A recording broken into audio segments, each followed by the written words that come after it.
कि डीलिस्टिंग की मांग बाबा कार्तिक उरांव की मांग है और यदि डीलिस्टिंग किया जाता है तो बाबा कार्तिक उरांव का सपना पूरा होगा। डीलिस्टिंग को आप कितना प्रैक्टिकल मानती हैं? छोड़ दिए, बाबा कार्तिक उरांव को मिसकोट किया जा रहा है, उन्हें अंडरस्टूड किया जा रहा है, लेकिन आप इसे डीलिस्टिंग को कितना प्रैक्टिकल मानते हैं? तो भाई डिलीस तो उस हर व्यक्ति को का होना चाहिए जो अपने मूल धर्म को छोड़ के गया है।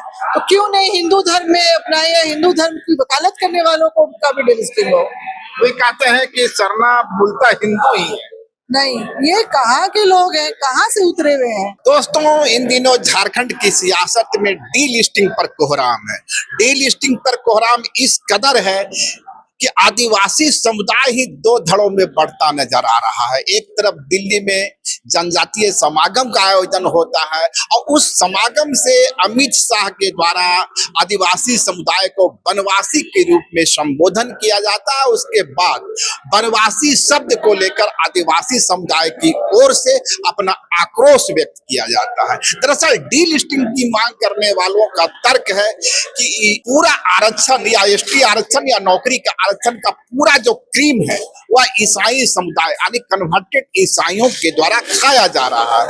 इस और कहीं न कहीं डीलिस्टिंग की मांग करते वक्त बाबा कार्तिक उरांव को उद्धृत किया जाता है। हर बार बाबा कार्तिक उरांव को जनजातीय सुरक्षा मंच कहे, आरएसएस कहे, इन तमाम संगठनों के द्वारा दावा किया जाता है कि डीलिस्टिंग की मांग बाबा कार्तिक उरांव की मांग है और यदि डीलिस्टिंग किया जाता है तो बाबा कार्तिक उरांव का सपना पूरा होगा। इस वक्त हमारे साथ बाबा कार्तिक उरांव की बेटी है गीताश्री उरांव, और तो उन्हीं से जानेंगे कि डीलिस्टिंग क्या बाबा कार्तिक उरांव का सपना था या कहीं पेच है इसमें।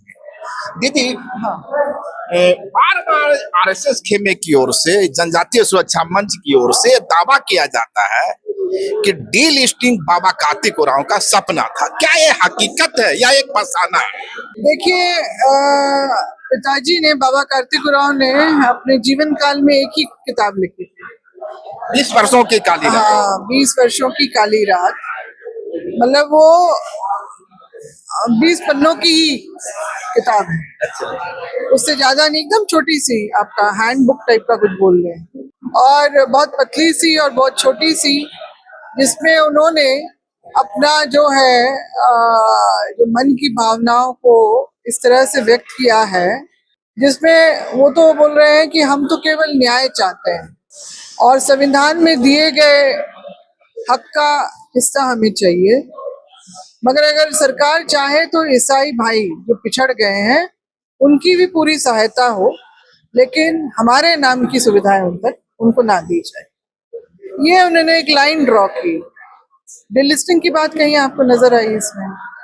ये है हकीकत। और दूसरी जो चीज जो भाजपा, आरएसएस और ये आपके जो जनजातीय सुरक्षा मंच, जिन्होंने ये अपना बड़ा उनकी बातों को मोड़ के जो कह रहे हैं, कहते हैं कि उन्होंने भी कहा था, अभी हाल में मुझे सुनने के लिए मिला कि सरना सनातनी एक है, बाबा कार्तिक उरांव ने भी इस बात को कहा है। मैं अभी आपको पढ़ के यहाँ पे देखिए, उनकी किताब के पहले पन्ने का है ये, जिसमें लिखा है कि अगर आदिवासियों को जीवित रखना है तो उनकी संस्कृति, सभ्यता, परंपरा एवं आदि धर्म को जीवित रखना होगा। ये कार्तिक उरांव उनका है, उनके खुद की किताब का ये पहला पन्ना। अब ये आप बताइए, कहाँ उन्होंने आदि धर्म, मतलब किसी भी धर्म से पहले के जो अपना आस्था पद्धति जो रही आदिवासियों की, तो उसकी बातें करते हैं। और यहाँ पर तो इनका नया नैरेटिव नित नए गढ़ते हैं। अभी वनवासी बोल दिया, वनवासी की परिभाषा क्या है? जो वन में रहने वाला, उसका कोई स्पेसिफिक कोई उसका कल्चर, उसका एक सिविलाइजेशन जो होता है, सभ्यता, संस्कृति, वो कहाँ उसमें नजर आएगा?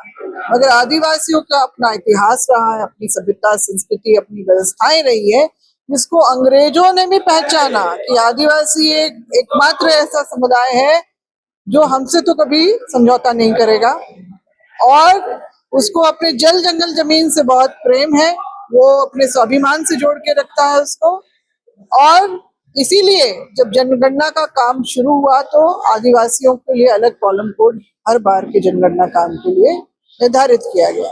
आजादी के बाद संविधान निर्माण में भी हमारे जो अंग्रेजों के समय में जो गवर्नमेंट ऑफ इंडिया एक्ट 1918 और 1935 में जो बातें को दोहराया गया कि अनुसूचित क्षेत्रों में स्वशासन रहेगा और देश में चलने वाला कोई भी दूसरा कानून इन क्षेत्रों में लागू नहीं किया जा सकता है, उसी को जो 13(3) का अनुच्छेद में भारतीय संविधान में हमारी सारी जो हमारी रूढ़िवादी परंपराएं हैं, जो हमारे कानून हैं जमीन संबंधी, जो हमारी जो व्यवस्थाओं की जो जमीन का भी जो सारा डॉक्यूमेंट जो अंग्रेजों ने ही किया था, उसको 13(3) क के अंतर्गत उसको मान्यता दे दी गई कि आदिवासी अपने ही जीवन पद्धति जीवन दर्शन के साथ चलेगा, उनको मान्यता दी गई। और 244(1) में 5वीं अनुसूची, 244(2) में 6वीं अनुसूची के राज्यों का जो प्रावधान रखा गया है। तो ये है आदिवासी सभ्यता संस्कृति की विशेषता।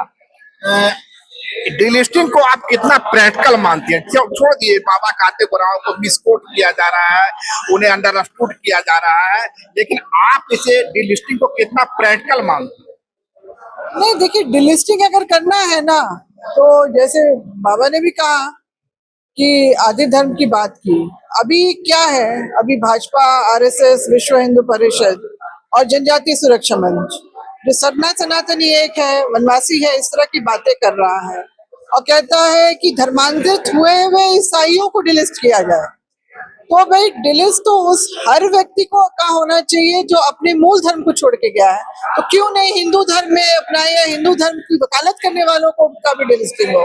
वे कहते हैं कि सरना बोलता हिंदू ही है। नहीं, ये कहाँ के लोग हैं, कहाँ से उतरे हुए हैं? इनका ट्रेनिंग जो आरएसएस के जो वहां पर कैंप में हुआ है ना, वही लोग इस तरह की बातें करते हैं।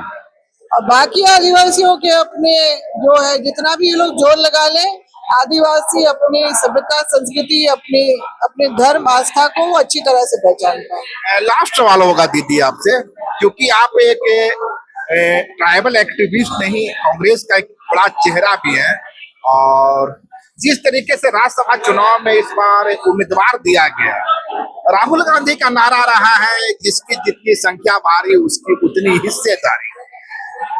झारखंड में विधानसभा में बात करें कि 6 से 7 आदिवासी विधायक हैं, 2 एससी विधायक हैं, 2 माइनॉरिटीज हैं, 2 से 3 ओबीसी है, कुल मिलाकर के 16 में 12 से 13 जिसको आप बहुजन समाज कहते हैं वहां से आने वाले विधायक हैं। लेकिन एक तरफ राहुल गांधी का जिसकी जितनी संख्या भारी उसकी उतनी हिस्सेदारी, और एक तरफ प्रणय झा की उम्मीदवारी। आपको नहीं लगता है कि राहुल गांधी के उस स्टेटमेंट का जनाजा निकल गया?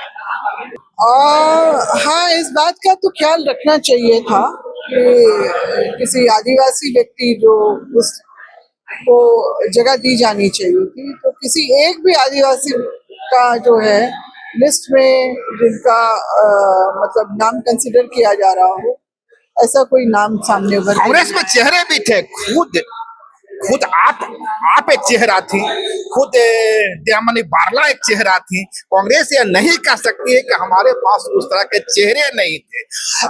बाबा कार्तिक उरांव के झारखंड की पॉलिटिक्स में, ट्राइबल पॉलिटिक्स में एक बड़ा मुकाम रहा है। यदि गीता सिंह उरांव राज्यसभा में होती तो कांग्रेस के पास एक बड़ा वर्जन होता है कहने का कि मैं देश की बहुसंख्यक आबादी के साथ।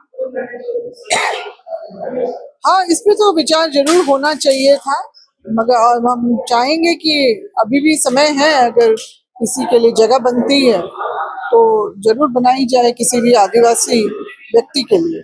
अब अभी तक जो खबर है कि सीएम हाउस में एक बैठक चल रही है और जेएमएम की ओर से 2 सीटों पर 2 प्रत्याशियों को उतारने का बातचीत चल रही है। यदि ऐसा होता है तो निश्चित रूप से खबर यह भी है कि प्रणय झा को उम्मीदवारी बनाने के पहले न राजद से कंसल्टेशन किया, न माले से कंसल्टेशन किया गया, यानी कांग्रेस अकेला चलो की राह पर है। इस हालत में तो प्रणय झा के लिए राज्यसभा पहुंचना ही एक टेढ़ी खीर था। हाँ, ये सारे प्रोसेस तो होने चाहिए। मैं इतना कंफर्म नहीं हूँ कि किससे क्या हुआ क्या नहीं किया गया, मगर हाँ, ये तो काफी रणनीतिपूर्ण इस पे वो सारा काम होता है, तैयारी होती है। मगर कहीं बात अटक रही है तो मेरे ख्याल से वो पार्टी के ही खाते की बात होगी। मैं इसमें उतना अधिकृत नहीं हूँ बोलने के लिए। ये थे हमारे साथ गीताश्री उरांव, जिनका भी मानना है कि निश्चित रूप से गीताश्री उरांव थी, दयामनी वारला थी, और भी कई चेहरे थे कांग्रेस के अंदर जो ट्राइबल चेहरे थे जो राज्यसभा जा सकते थे। अभी बहुसंख्यक आबादी, दूसरी बड़ी बहुसंख्यक आबादी की बात करें तो कुर्मी समुदाय के चेहरे भी जा सकते थे। दूसरे ओबीसी समुदाय को राज्यसभा भेजा जा सकता था, लेकिन जिस पर ने झा पर दाव खेला गया है, झारखंड की जमीन से उनका कोई लंबा वास्ता नहीं है और ना ही उनको राज्यसभा पहुंचने से कांग्रेस की सरजमीन कोई मजबूत होती नजर आ रही है। लाइव लगातार के वीडियो को लाइक करें, सब्सक्राइब करें और बेल आइकन को दबाना न भूलें।